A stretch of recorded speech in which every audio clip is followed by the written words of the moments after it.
The WNBA is a black queer sport. Totally different culture. Yeah. The WNBA does not look like the NCAA basketball.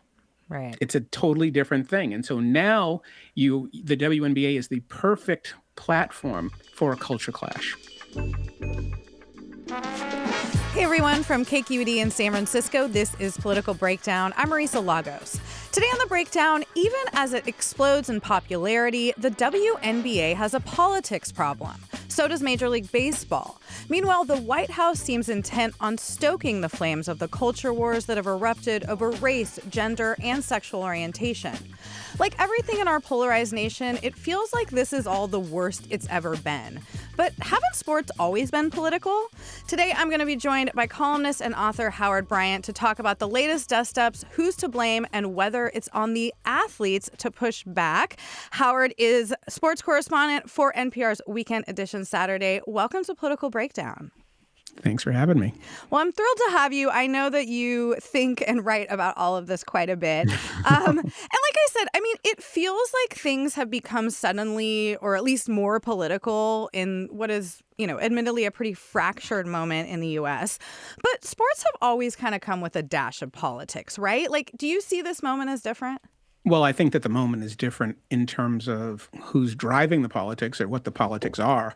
I think it's always very important to understand what we're talking about when we use the word politics. Are we talking about politics, or is politics a euphemism for race? Is it a euphemism for something else? Is it a euphemism for labor or for gender or for other things? I think that it's always much more clear to get away from the terms and get into the material. What are we actually talking about?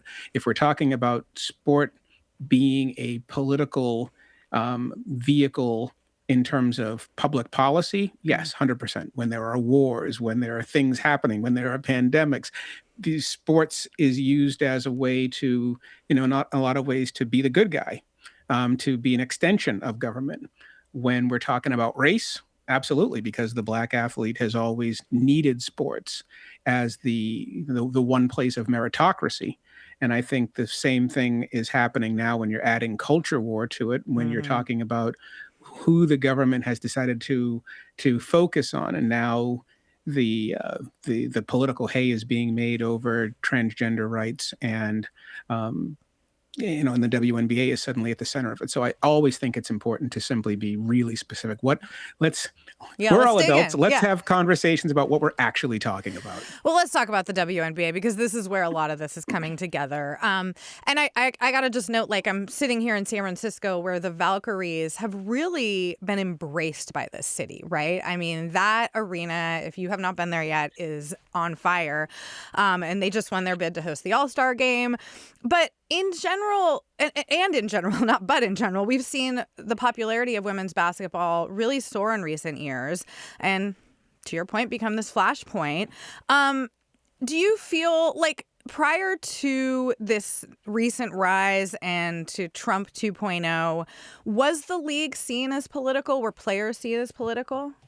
Of course it was. My attitude, number one, is race, class, and gender are the three third rails of American life. There's very little that you can discuss in this country seriously without having to discuss each of those. Even if you determine that they're not a factor in whatever you're talking about, they still have to be discussed. You have to figure out whether or not there is a component here. And obviously, when we're talking about the WNBA, the politics of that league had been first highlighted in 2020 during the election, when the Atlanta Dream essentially got Raphael Warnock elected. I mean, they got involved against their own owner, against Kelly Loeffler. And so there's no question that the league was political. The league was actively political. They didn't hide it. They were very much there in terms of all the players wearing T-shirts in support of the victims of police violence and such. And so they were very clearly taking a political stance, just as the other leagues were. Yeah. I mean, recently a lot of the kind of drama and conversation has focused around Indiana Fever. I want to talk about Sophie Cunningham in a second. But before we even get there, Caitlin Clark emerged as this, huge star and quickly became sort of an avatar for the right. Why and who embraced her? What were they saying? And why do you think that was? Well, I think that when we're talking about the world of social media, it is a world of avatars. Our discourse is incredibly fractured. It is very rarely all about what we think it's about. When you're talking about anything these days, it seems to be an avatar for something else. And Caitlin Clark, if we think about it from a gender standpoint, Caitlin Clark represented something that we hadn't seen before, which was men getting involved in women's sports. The rise of women's sports, not just coming from the importance of sports to women. I think women have always been interested, especially you go back to Title IX, there was always an interest in the empowerment of women to play sports. But specifically basketball, Caitlin Clark is extremely important because men have traditionally always found a way to dump all over women's basketball, to find a way to attack it, to denigrate it, to make it seem like it's not quite basketball. And what is the reason for that? It's supposed to look a certain way. And basketball, let's face it, if we're talking about professional basketball especially, what is professional basketball supposed to look like? It's black guys leaping through the air, right?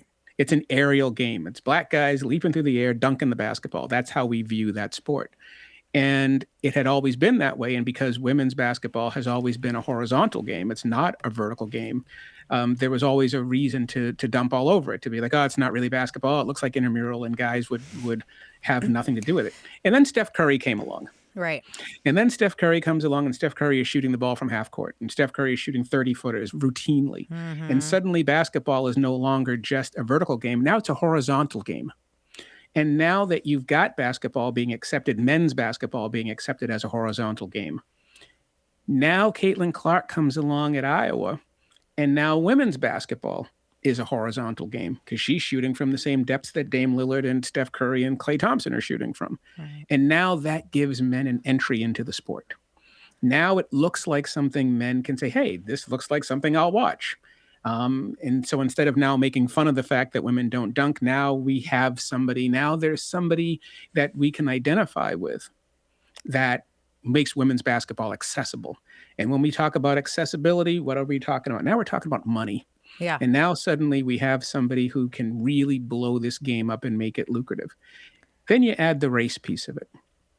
And if we're just being honest about the different sports, women's college basketball, you could make a very good argument, is essentially has a great component. It's a white girl ponytail sport, right? So there's a lot, and especially at Iowa. So you watch that game, and that's the way that it looks. The WNBA is a black queer sport, totally different culture. Yeah. The WNBA does not look like the NCAA basketball. Right. It's a totally different thing. And so now the WNBA is the perfect platform for a culture clash. And do you think Caitlin Clark courted this, or was this both sides really of the political aisle projecting something onto her? Well, that's the avatar piece of it. So Caitlin Clark is the avatar for the right. Caitlin Clark is an avatar for hostility. And also the WNBA is the avatar for for trans rights. It's also the avatar for black women. It's also the avatar for in a lot of ways, progressive politics, especially if you look at the progressive politics from that 2020 election. So you've got these two opposing forces who are in straight opposition to each other at a time when people are actually paying attention. Right. So yes, there's no question that both. I don't want to say both sides are, because it's not. One is an established culture. The other is an emerging player entering the league. So Caitlin Clark, did she court this? Well, I think that the difficult piece of this is we're all part of this universe, right?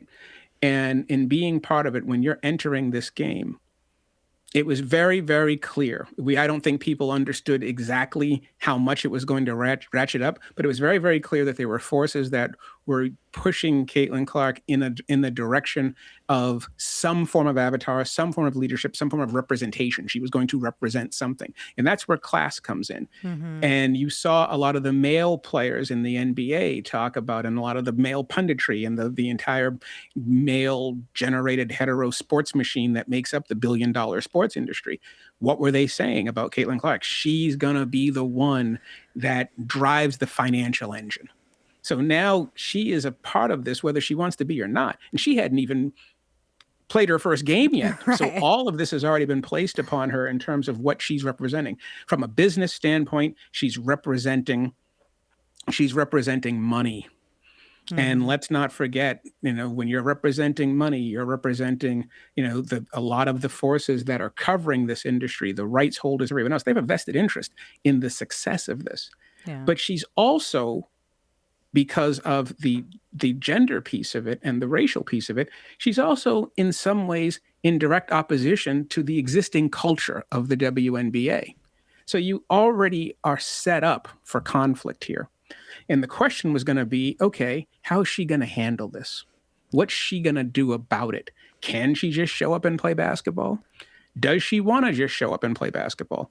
Is she going to represent, is she going to come out in concert with Morgan Wallen, right? Or is she going to do some of these things and be a flashpoint?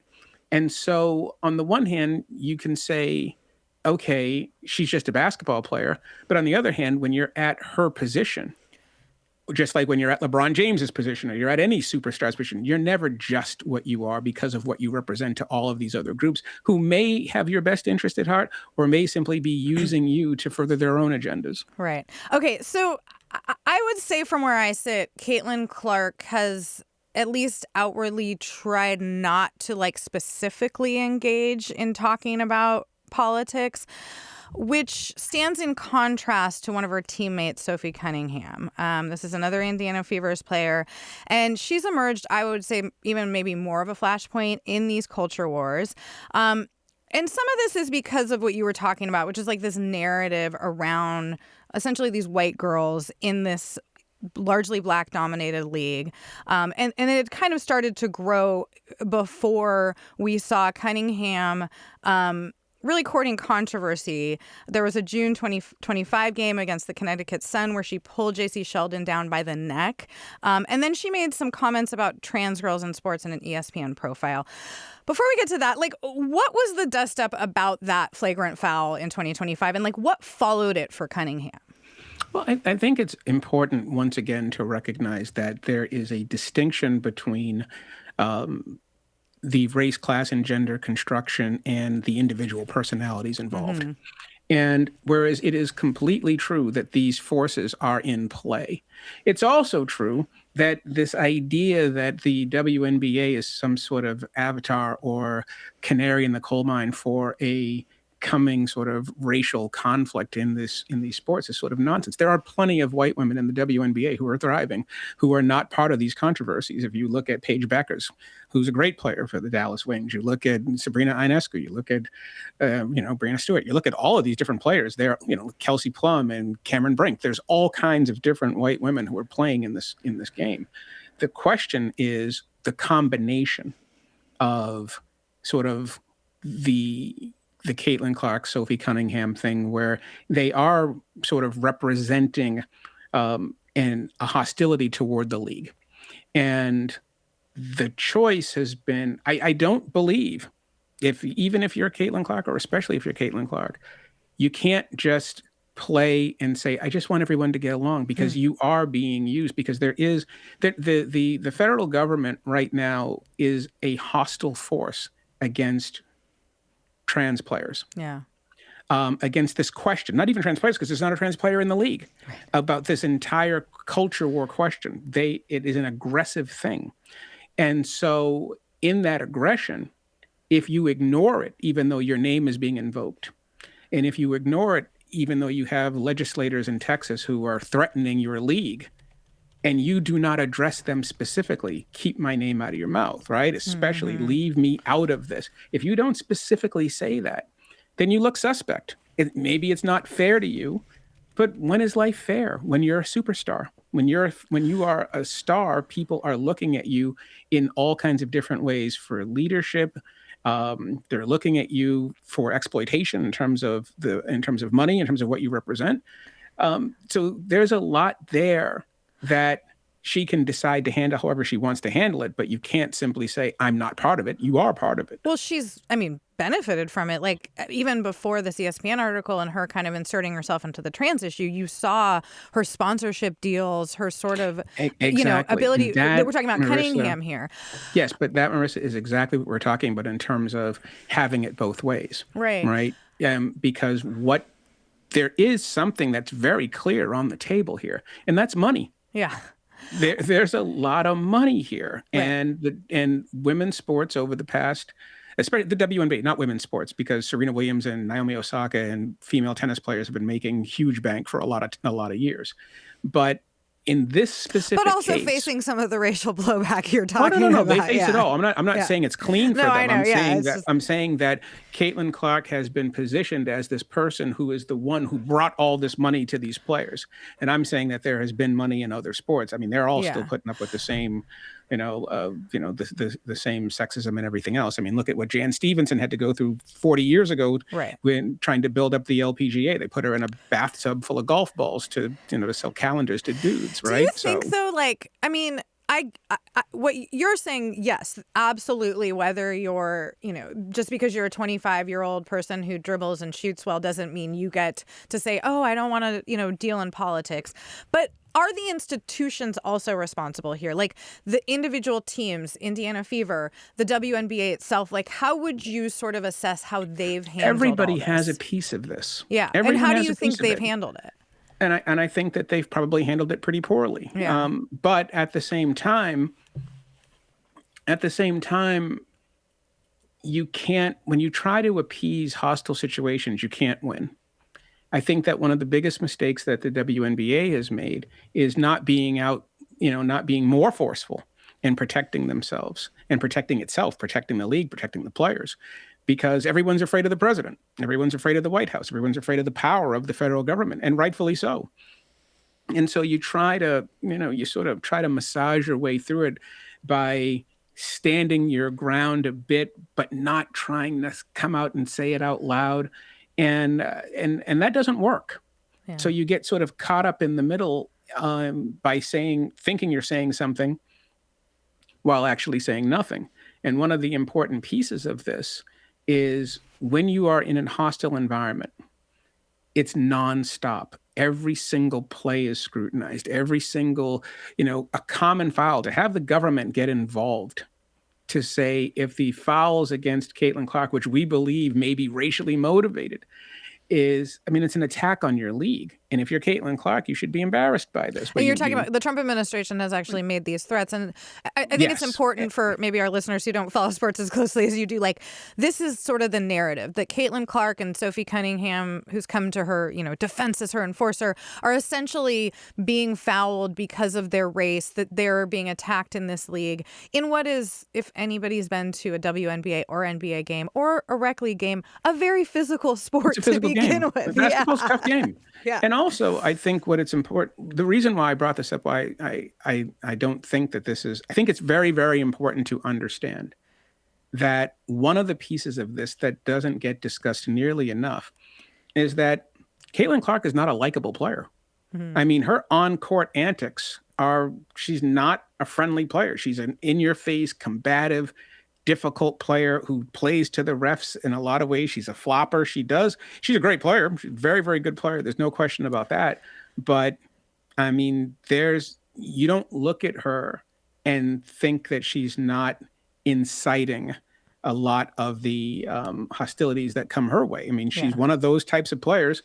Cunningham as well. The way, and Cunningham as well, the way they used to talk about Danny Ainge with the Boston Celtics. She's got a punchable face, right? That's what some of those players, whenever you looked at Danny Ainge, it was like punchable face, well, right? Thinking about our own Draymond Green here in the Bay Area.